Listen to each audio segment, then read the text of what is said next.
Nesse vídeo eu vou compartilhar com você 5 coisas que todo mundo deveria saber para ter uma vida mais leve. Essas 5 coisas tornaram a minha vida mais leve e certamente poderão tornar a sua vida mais leve também. Olá, aqui é a Jéssica. Primeiro, parar de forçar as situações.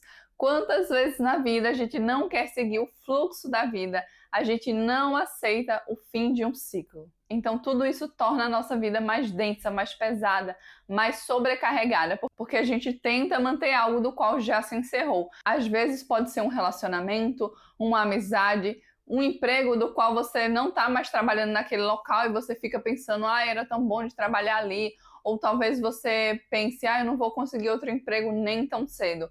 Quando um ciclo se fecha e a gente não aceita que esse ciclo fechou, isso nos gera muita dor. Então, quando eu parei de tentar forçar situações das quais não estavam mais fluindo, da qual muitas vezes eu estava me esforçando demais e não estava acontecendo, tudo isso trouxe mais leveza para a minha vida.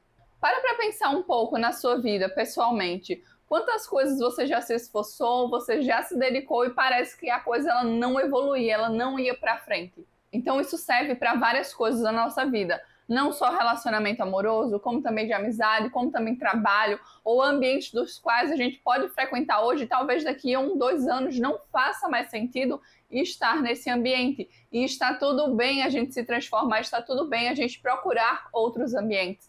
Se aquele ambiente não está mais te fazendo bem, não está mais agregando positivamente na sua vida, não tem por que você permanecer ali. Durante muito tempo eu fiz parte de uma instituição religiosa e naquele momento da minha vida específico não estava mais fazendo sentido continuar ali. Então eu me permiti sair, mas eu demorei para entender que aquele ciclo ali, pelo menos naquele ambiente, havia se encerrado. E dentro de mim, naquela época, tinha um conflito muito grande, uma dúvida muito grande se eu deveria sair daquele ambiente ou se eu deveria continuar naquele ambiente. Porque no fundo eu queria sair, mas ao mesmo tempo eu estava apegada a tudo que eu já tinha vivido dentro daquele ambiente. Só que o apego muitas vezes ele vai gerar o que na vida da gente? Sofrimento. Então quando a gente se permite desapegar, a vida ela vai se tornando mais leve, mais tranquila. Se a gente tenta forçar uma situação da qual não era para ser, a gente só gera sofrimento e mais sofrimento. Para pensar em alguém que já pode ter gostado de você e essa pessoa ficou insistindo para ficar com você e você não tinha o menor interesse nessa pessoa. Como você se sentia? Você sentia que era algo bom? Se isso não aconteceu com você, para pensar em alguém que você conhece, que já vivenciou essa história, ou para pensar em você mesmo, se você já foi essa pessoa que ficou muito insistindo para estar com alguém que não queria estar com você. Isso te trouxe paz, te trouxe alegria, ou te trouxe conflito, dor? E eu já estive dos dois lados da moeda, tanto da pessoa que insistia quando o outro não queria, tanto da pessoa que insistiam comigo quando eu não queria.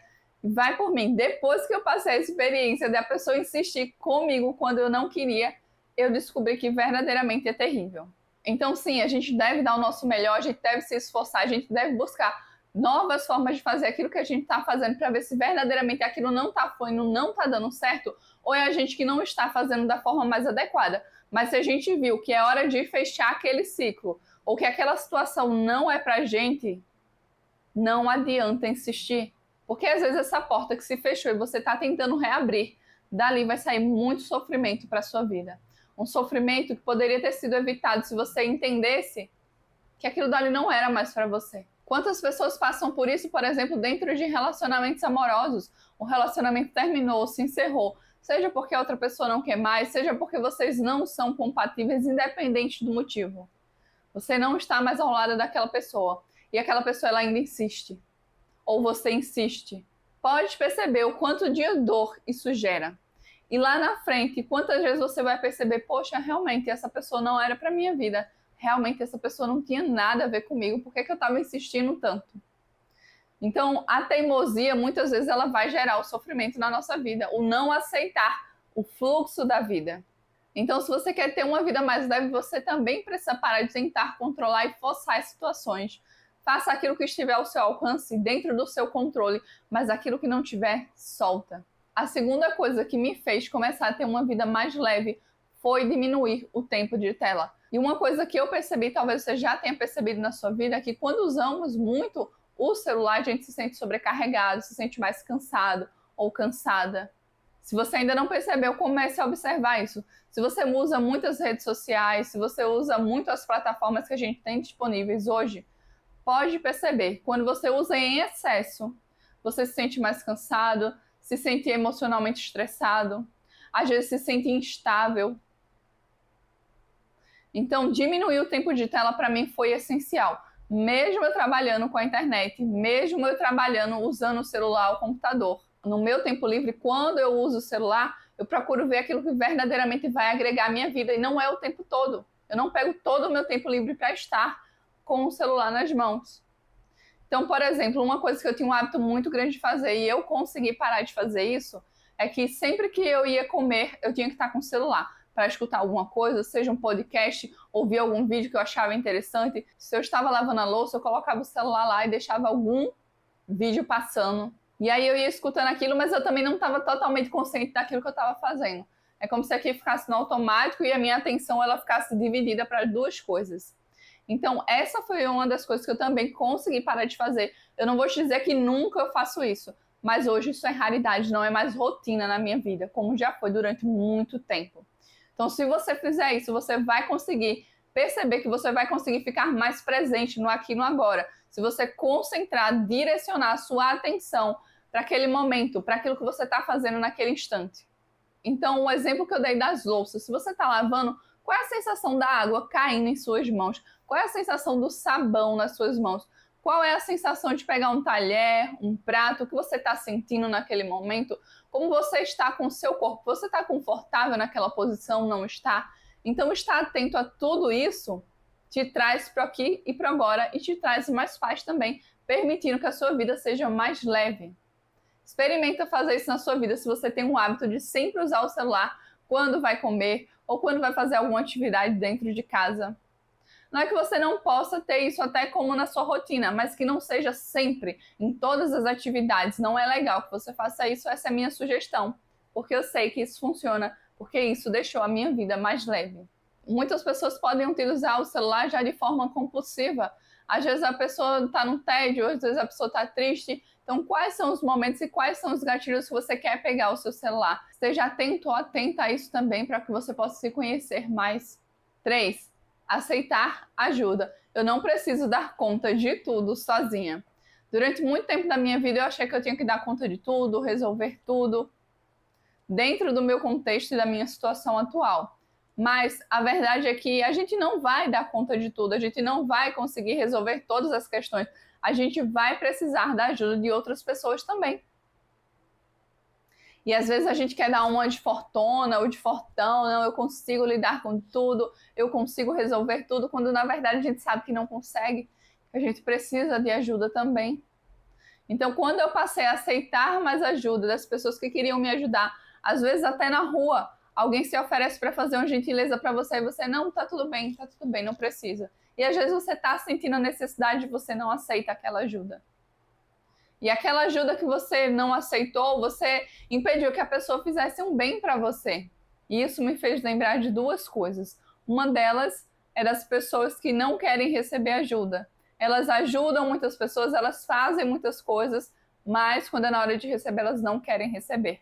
E às vezes isso pode ser uma crença de que elas não merecem, ou de que elas não querem atrapalhar as outras pessoas, ou até que elas podem se achar melhores de que essas pessoas que elas estão ajudando. Então é como se eu tivesse muito, então eu dou, mas eu não preciso receber. Quando isso é uma grande ilusão. E também tem um lado das pessoas que elas não sentem que elas merecem receber aquilo de volta, que elas não merecem também o cuidado e o carinho do outro. E me fez lembrar também de uma situação onde eu estava no supermercado, eu tinha esquecido de pegar o carrinho de compras, minha bolsa já estava extremamente pesada, porque eu já tinha vindo de outro supermercado, coloquei as coisas todas dentro da mochila, e aí eu tava lá pegando algumas coisas já, frutas, verduras, e eu lembrei que eu não tinha pegado o carro. E aí eu tava conversando com uma senhora, e eu não sei como, mas a gente entrou nesse assunto, e aí essa senhora, sem me falar nada, ela foi lá fora, trouxe um carrinho para mim. Ou seja, ela me ajudou, ela me fez um bem, ela me auxiliou naquele momento. Então se permita ser auxiliado pelas pessoas, porque isso vai ser muito bom para você. Às vezes a gente acha que não, mas a gente é muito vulnerável. Todos nós somos muito vulneráveis. Por mais que sejamos fortes, decididos, tenhamos a nossa própria vida, a nossa independência, não dependamos de ninguém aparentemente, mas ainda assim somos muito vulneráveis e precisamos sim tanto ajudar quanto receber ajuda. Quarto, começar o meu dia meditando e não saindo correndo da cama. Quantas pessoas hoje fazem isso, de sair correndo da cama? Ai meu Deus, já tô atrasada, eu tenho que ir, tenho que fazer as coisas correndo. Nossa, não vai dar tempo, acho que eu não vou conseguir chegar a tempo. Pois é, eu também tinha muito esse hábito de sair correndo da cama. E confesso que às vezes me vem um pouco esse impulso, mas aí eu controlo. O que é que eu gosto de fazer logo pela manhã? Sentar para meditar e também ler um trecho da Bíblia e anotar 10 itens dos quais eu sou grata. Às vezes eu anoto mais, às vezes eu anoto um pouco menos. Mas eu sempre agradeço, mesmo que seja mentalmente, por aquele dia e pelas coisas que eu tenho para agradecer. Então, como é que você tem acordado pela manhã? Como é que você tem se comportado? Você sai correndo desesperado ou desesperada para tentar resolver tudo, para dar conta de tudo? Ou você se permite respirar, vivenciar aquele momento, fazer as coisas com uma certa calma, mesmo que você tenha um horário a cumprir? Então, tudo isso vai tornar a sua vida mais leve. Se você já começar o seu dia correndo, você tem uma tendência de continuar nesse ritmo, do seu dia continuar nessa sensação de estresse, de ansiedade. Mas experimenta acordar, sentar um pouco na sua cama, fazer uma breve meditação, mesmo que seja de 2 minutinhos, se concentrando na sua respiração, pensando em como é bom que você tem mais uma nova oportunidade, sentindo a sua respiração. Tudo isso vai te auxiliar demais. É algo que tem funcionado para mim e eu sei que pode funcionar para você também. 5. Parar de comparar o meu processo com o de outras pessoas. Esse é um erro terrível, mas que muitas pessoas cometem. Ficar se comparando ou comparando o sucesso de alguém com a sua trajetória. Às vezes a gente olha para alguém que já conquistou aquilo que a gente quer conquistar e a gente pensa, poxa, que legal, eu também queria estar vivendo isso, mas eu ainda não estou. E a gente se compara, ao invés de a gente se inspirar por aquela pessoa e saber que, poxa, se essa pessoa conseguiu, eu também posso conseguir. Então essa é uma das coisas que também tornou a minha vida muito mais leve, porque a cobrança ela diminuiu e eu comecei a compreender o meu próprio processo e entender que cada um tem a sua história, cada um tem a sua trajetória. Se você fica julgando a sua vida, a sua trajetória, baseado em alguém que já alcançou, que já conquistou aquilo que você quer, isso só vai te gerar mais sofrimento e frustração. E ao invés de você também conseguir alcançar aquilo, muitas vezes você vai se paralisar, porque você pode olhar e dizer, isso não é para mim. Isso está muito distante da minha realidade. Quando na verdade pode estar mais perto do que aquilo que você pensa. Então parar de se comparar, parar de comparar você, o seu relacionamento, a sua família, com as coisas que você vê na internet ou com a vida de outras pessoas que estão próximas a você, vai ser muito bom para você. Até porque a gente não sabe o que a gente vê na internet, se realmente a pessoa está vivendo daquela forma. A gente não sabe essas pessoas que têm ao nosso entorno, se elas realmente estão vivendo daquela forma, ou se simplesmente aquilo é uma máscara social, porque as pessoas não saem sempre por aí divulgando, eu estou mal com isso, eu estou triste com isso, isso na minha vida está péssimo. Não, as pessoas elas guardam isso. Então muitas vezes você só vai ver o lado belo da vida daquelas pessoas e não vai ver os bastidores. E aí você vai comparar o quê? Os seus bastidores com o palco da pessoa. Você já ouviu essa frase? Eu não sei de quem é, mas eu já ouvi falar isso. Não compare os seus bastidores com o palco de alguém. Então, muitas vezes é exatamente isso que a gente faz na vida. E quando eu parei de fazer essa comparação, a minha vida ela se tornou muito mais leve. Então, para observar se hoje você pode, talvez, sei lá, comparar o seu cabelo com o cabelo de alguém, o seu corpo, o seu relacionamento, a sua casa, o seu emprego, a sua vida atual, o momento atual que você está vivendo com a realidade de outra pessoa. Ao invés de se comparar, se questione como eu também posso viver uma vida assim. Como eu também posso conquistar isso. E procure as soluções, porque você simplesmente se comparar não vai adiantar de nada, só vai te fazer mal, vai atrapalhar a sua saúde mental, vai fazer você se sentir triste, sobrecarregado ou sobrecarregada e frustrado com a vida. Então eram essas 5 coisas que eu queria compartilhar com você nesse vídeo. Parar de forçar as situações e seguir o fluxo da vida. Diminuir o seu tempo de tela. Aceitar ajuda, porque você não precisa dar conta de tudo sozinho ou sozinha. Quarto, começar o seu dia meditando, ao invés de sair correndo da cama, pulando, querendo resolver tudo. 5, parar de querer comparar o seu processo com alguém que já alcançou aquilo que você quer. Eu espero que de alguma forma esse vídeo tenha te ajudado. Eu te vejo muito em breve. Um beijo para você e tchau!